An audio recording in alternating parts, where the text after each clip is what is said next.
نحمده ونصلي على رسوله الكريم اما بعد فقد قال الله تعالى في الكلام المجيد والفرقان الحميد فاعوذ بالله من الشيطان الرجيم بسم الله الرحمن الرحيم لا الہ الا انت سبحانک انی کنت من الظالمین۔ محترم ناظرین، معزز سامعین کرام، اس وقت پورے عالم اسلام کے پرسپیکٹو میں دیکھتے ہیں، تناظر میں دیکھتے ہیں تو دوستو بڑی بھینکر استھتی اتپن ہونے جا رہی ہے اور ہو رہی ہے، یعنی اس طریقے کی سچویشن کریٹ ہونے جا رہی ہے جس کا ہم نے کبھی اندازہ بھی نہیں لگایا تھا۔ امت مسلمہ اس وقت پریشان کن حالات سے چل رہی ہے اور مزید ستم ظریفی یہ ہے کہ ان کا فیوچر اندھکار میں نظر آ رہا ہے۔ اس قوم کی سب سے بڑی کمزوری تو یہ ہے کہ اس قوم کے اندر اتحاد نہیں رہا، اتفاق نہیں رہا، انٹیگریشن نہیں ہے، ایک مسئلے کے اوپر یہ قوم متفق نہیں ہے، الگ الگ ڈیوائیڈ ہو چکی ہے، الگ الگ تقسیم ہو چکی ہے، الگ الگ محاذ کے اوپر بکھر چکی ہے، مسلک کو لے کر، عقائد کو لے کر، اور اس کمزوری کا فائدہ اسلام دشمن عناصر بھرپور اس کا فائدہ اٹھا رہے ہیں۔ اس وقت بیرون ملک اور اندرون ملک کس طریقے کے مسائل اتپن ہو رہے ہیں، وہ استھتیاں آپ کے اوپر واضح ہے، وہ ساری حالات آپ کے اوپر منکشف ہے، ساری سچویشن کلیریفیکشن ہے، مجھے زیادہ بتانے کی کوئی ضرورت نہیں ہے۔ ماشاءاللہ آپ کی بھی گلوبل جانکاری ہوگی اور نیوز کو آپ پڑھتے ہوں گے، اور اس سے اگر آپ تجزیہ اخذ کریں گے تو یہ استھتی بالکل اسپشٹ ہو جاتی ہے، یہ حالات واضح ہو جاتے ہیں کہ امت مسلمہ کے ساتھ آنے والا وقت کس طریقے سے ایک تکلیف کن حالات پیدا کر سکتا ہے۔ تو دوستو سبھی سے یہ گزارش ہے کہ ہم عوام تو کچھ نہیں کر سکتے، ہمارے حکمراں جو ہیں وہ خواب غفلت کے اندر پڑے ہوئے ہیں، پتہ نہیں ان کے پاس کیا اسٹریٹجی ہے، کیا لاہ عمل ہے، اس کے بارے میں تو ہم کچھ نہیں کہہ سکتے۔ اس وقت مسلمانوں کی اکثریت پورے ورلڈ کے اندر ہے، 2 ارب کی آبادی ہے، 57-58 ان کے پاس کنٹریاں ہیں اور بڑے بڑے اسلحہ کے مالک ہیں، اور اپنی اکنامک پوزیشن بھی بہت اسٹرانگ پوزیشن ہے، لیکن اس کے باوجود وہ اپنا کوئی بھی عالمی مسئلہ دنیا کے پلیٹ فارم پہ نہیں رکھ پاتے ہیں۔ اس کی وجہ یہ ہے کہ ہمارے اندر اتفاق نہیں ہے، ہم الگ الگ محاذوں کے اوپر یہ قوم بٹی ہوئی ہے امت مسلمہ، اور جس کے درد ہوتا ہے وہی اس کو محسوس کرتا ہے، باقی جو ہے وہ خواب غفلت کی نیند سو رہے ہیں، یا اس کے اندر بیداری نہیں ہے، یا پھر اس کی ایسی کیپیسٹی نہیں ہے کہ وہ عالمی طاقتوں کا مقابلہ کر سکے۔ موجودہ دور کی جو سچویشن بن رہی ہے ایران اور امریکہ وار کو لے کر، یہ بہت ہی ایک کمپلیکیٹڈ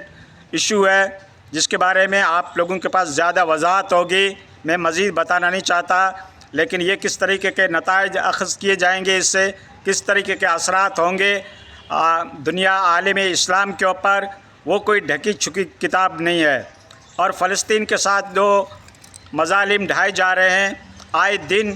فلسطین شہید ہو رہے ہیں، ان کی آوازیں صرف آسمان تک جاتی ہے، لیکن دنیا کی برادری امت مسلمہ کے اوپر کوئی اثر انداز نہیں ہو رہی ہے۔ تو دوستو میری عوام سے تو یہی درخواست رہے گی کہ آپ زیادہ سے زیادہ یہ آیت کریمہ اپنے ورد میں رکھیں، اپنے اوراد و وظائف میں رکھیں، اور نماز کے بعد اس آیت کریمہ کا زیادہ ورد کریں، لا الہ الا انت سبحانک انی کنت من الظالمین، کثرت کے ساتھ دوستو پڑھیں، اور فجر کے ٹائم قنوت نازلہ کی پابندی کریں تو بہت بہتر ہے۔ کس طریقے کے امت مسلمہ کے اوپر وقت آنے والا ہے، اس کے جو قرائن اور اس کے جو نتائج ہیں وہ ہمارے سامنے نظر آ رہے ہیں۔ ہم تو بس اللہ سے فریاد کر سکتے ہیں، یہ جو سپر طاقتوں کا دفاع کرنا یہ تو ہمارے حکمرانوں کا کام ہے، اگر وہ نہیں کر سکتے تو عوام جو ہے وہ اللہ کی طرف رجوع کریں۔ سورہ علم ترک کی بھی آپ تلاوت کر سکتے ہیں کثرت کے ساتھ، اور اس کے ساتھ ساتھ آیت کریمہ کا وظیفہ اپنے زبان کے اوپر رکھیں، قنوت نازلہ کی آپ پابندی کریں، انشاءاللہ العزیز جس کریٹر نے یہ پورے عالم اسلام کو بنایا ہے، پورے ورلڈ کو بنایا ہے، پوری پلینٹ ارض کو بنایا ہے، ساری مخلوقات کو بنایا ہے، وہ اللہ تو اچھی طریقے سے واقف ہے۔ جو حالات واضح ہو رہے ہیں یہ اللہ کی مصلحت ہے، اور اللہ تبارک تعالیٰ نے تمام انسانوں کو علم دے رکھا تھا۔ وہ اپنی کیپیسٹی، اپنے علم کو جن لوگوں نے دنیا کی بابت یوز کیا، اسلحہ سیکھا، ٹیکنالوجی سیکھی، سائنس کے فیلڈ میں انہوں نے کمالات کیے، تو انہوں نے آج ایسے ایسے انسٹرومنٹ بنا دیے، ایسے ایسے اسلحہ بنا دیے کہ اس کے سامنے دنیاوی اعتبار سے ہم اس کا مقابلہ نہیں کر سکتے۔ یہ دنیا اللہ نے آپ کے لیے بھی بنائی تھی اور غیر کے لیے بھی بنائی تھی، لیکن غیروں نے دنیا کی نزاکت کو، اس کی باریکیوں کو، اس کی مصلحت کو، اس کی حکمت عملی کو پہچانا اور اپنے بچوں کو سائنس پڑھایا، ٹیکنالوجی سے جوڑا، اور جدید طرح کی سائنس ان لوگوں نے پڑھ کر دنیا کے اوپر انہوں نے اپنا سکہ اور اپنا پاور دنیا کے اوپر جمانے کی کوشش کی، اور اپنے پاور کا لوہا دنیا کو منا دیا۔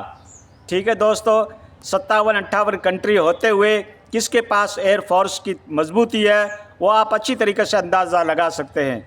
یہ عالم میں اسباب ہے، یہاں پہ ہم سبب اختیار نہیں کریں گے تو دوستو صرف دعاؤں سے کام نہیں چلتا۔ الفاظ کڑوے ہیں، آپ کو کڑوے لگتے ہوں گے، لیکن اللہ بھی کہہ رہا ہے ہم نے آپ کو بھی دماغ دیا تھا، آپ کو بھی حواس خمسہ کا علم دیا تھا، چھٹی حصہ آپ کو بھی دی تھی، لیکن آپ نے اس کو استعمال کیوں نہیں کیا؟ ٹھیک ہے نا؟ ہاں، یہ عالم اسباب ہے، سبب تو اختیار کرنا پڑے گا، اس کے بعد مسبب الاسباب اس کا نتیجہ دے گا۔ صحابہ کرام اللہ کے نبی کے ٹائم جنگ و جدال ہوئی تو ان کے پاس بھی وہی اسلحہ تھا جو سامنے والے کے پاس تھا۔ ٹھیک ہے نا؟ ہاں، تو یہ عالم اسباب ہے۔ اگر تم اسباب نہیں اختیار کرو گے، ہاتھ پہ ہاتھ دھرے رہو گے، تماشا آرائی بن کے رہ جاؤ گے، تو قدرت تمہاری کیسے مدد کر سکتی ہے؟ ٹھیک ہے نا؟ بے شک اللہ تو حاکم الحاکمین ہے، وہ ہر چیز کے اوپر قادر ہے، بغیر اسلحہ کے بھی تمہارے نیتوں کا اخلاص دیکھتا ہے، اللہ تعالیٰ تمہاری مدد کر سکتا ہے، وہ اس کے اوپر قادر ہے۔ اور اللہ نے گائے با گائے لوگوں کی حمایت کی، قدرت نے اس کی سپورٹ کی فرشتوں کے ذریعے سے، لیکن پہلے تو ایمان پیدا کرو، پہلے تو وہ ایمان کی حرارت اپنے دلوں کے اندر پیدا کرو، اس کے بعد قدرت کی نصرت تمہارے ساتھ بھی آئے گی۔ وہ اخلاص پیدا کرو، وہ اتفاق پیدا کرو، وہ ایمانداری پیدا کرو، وہ ہونیسٹی پیدا کرو، وہ شرافت پیدا کرو، وہ موافقت پیدا کرو، وہ انسیت پیدا کرو، وہ محبت اور لگن تمہیں ہر ویکتی، ہر امت کے فرد سے ہونی چاہیے۔ جب امت کی تڑپ ہوگی اور اخلاص کے ساتھ ہوگی تو بے شک قدرت بھی مدد فرمائے گی۔ ٹھیک ہے نا؟ تدبیر کے دست زرعی سے تقدیر درخشاں ہوتی ہے، قدرت بھی مدد فرماتی ہے جب کوشش انسان ہوتی ہے۔